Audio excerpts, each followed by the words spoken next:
is currently 7:46 in the morning, and once again, I'm back with the Powerhouse crew talking about some home fire safety and fire prevention. So I think we're going to pass it on to Petty Officer Schultz, because you're pretty quiet today. That's right. I'm going to close this out here this morning. Just so some additional information to caveat what Mr. Omar was talking about for having a home fire safety plan is actually practicing that plan, and also making sure that you have a meeting place where if you do have to evacuate your home or your office or things like that, you already have a location identified of where you're going. And also it's important for, if you have kids, that your kids also know where that meeting place is, that way so they know where they're going, how long they're going to be there, who to call in the event that they are at home by themselves. And some other things that the Red Cross does do throughout the year to advocate and provide training on home fire safety. One of the campaigns they specifically do is a pillowcase project. And that's targeted toward children between the ages of 3 and 5.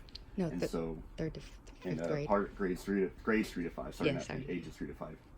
They do training on that, and they provide them opportunities to kind of practice home fire safety and things like that.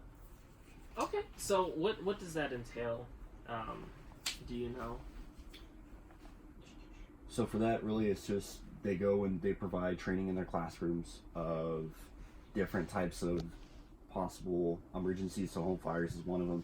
They cover the basics on what can cause home fires, kind of some of the things I mentioned about having a family home fire safety plan, things like that, having a rally point or a meeting point, knowing who to call in the event that there is a fire, things like that. Awesome. And we also teach the children how to make an emergency preparedness kit with their family. Yeah. So if they had to evacuate for any kind of an emergency, they've thought about it, they have a plan, they're ready. Awesome.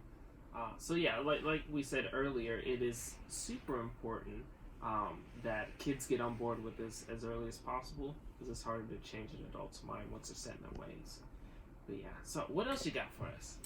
One other upcoming event the Red Cross is going to be participating in is going to be a home fire initiative, and this was something that began back in 2014.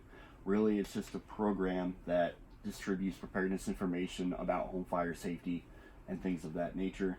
So the goal of the program is to, by providing this information, the goal is to allow the information to be presented and for people to absorb the information and take into account some of the things we talked about today. So making sure that your home is kind of free and clear of unnecessary clutter, making sure that